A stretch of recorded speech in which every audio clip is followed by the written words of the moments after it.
Итак, значит, вы вышли замуж за богатого, ну, к примеру, все себе представили, и начинаем производить обратную отмотку. То есть, ну, соответственно, что на социофильском уровне что происходит? Ну, вроде как все вас хвалят, это классно, это добавляет энергетику. Кто согласен, поставьте двоечку.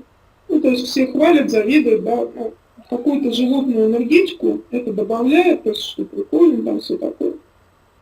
Да. В то же время почти сразу же возникает страх все это потерять. Кто это понял, поставьте троечку. То есть надо сразу себя спросить, в чем плюсы и в чем минус. Вот, и спросить себя несколько раз. То есть, да, ну что сразу понятно, что как бы куча случаев, да, когда эти мужья бросают, все забирают, в том числе и детей забирают, и да.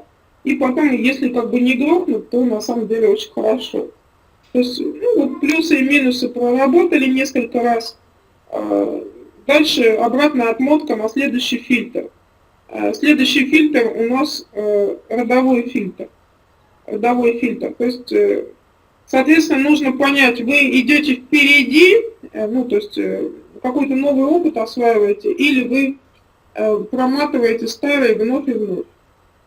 Кому понятно, на какой вопрос надо ответить на родовом фильтре, поставьте цифру 4. То есть на родовом фильтре надо ответить себе, вы пробуете какой-то свой новый опыт, да, или вы все-таки прорабатываете старый. Ну и дальше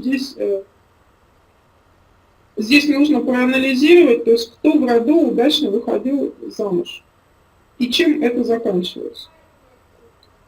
Кто в роду удачно выходил замуж и чем это заканчивалось.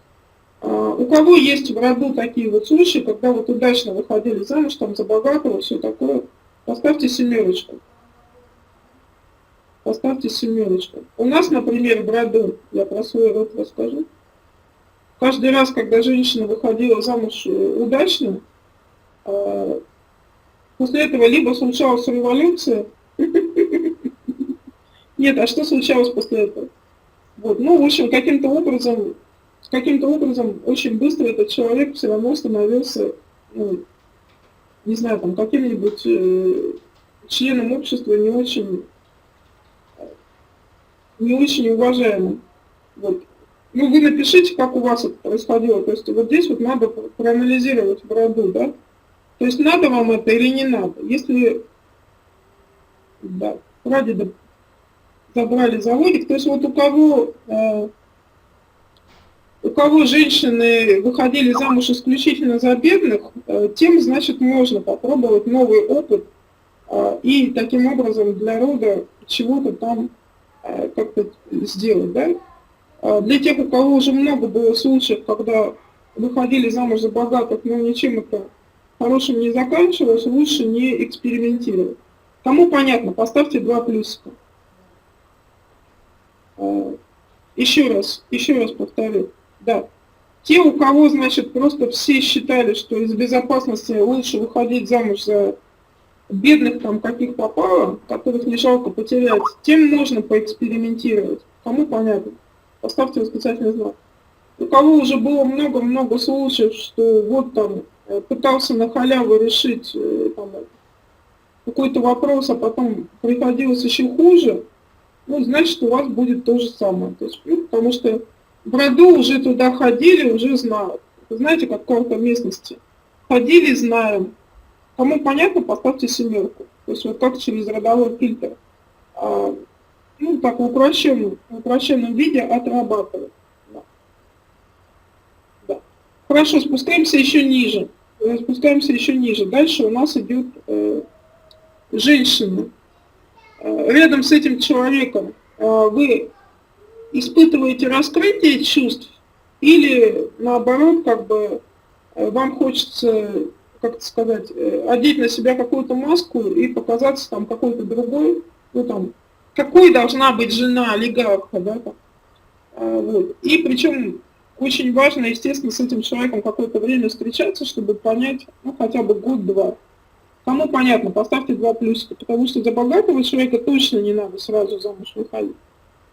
Вот это можно еще за какого-нибудь Васю там, из деревни выйти замуж сразу. Если парень нравится, надо брать.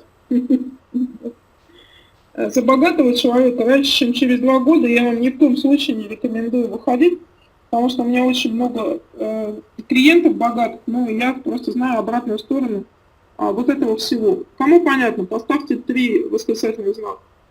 Потому что за это время вы поймете для себя главное. Вы поймете для себя главное. У вас чувства раскрываются с этим человеком.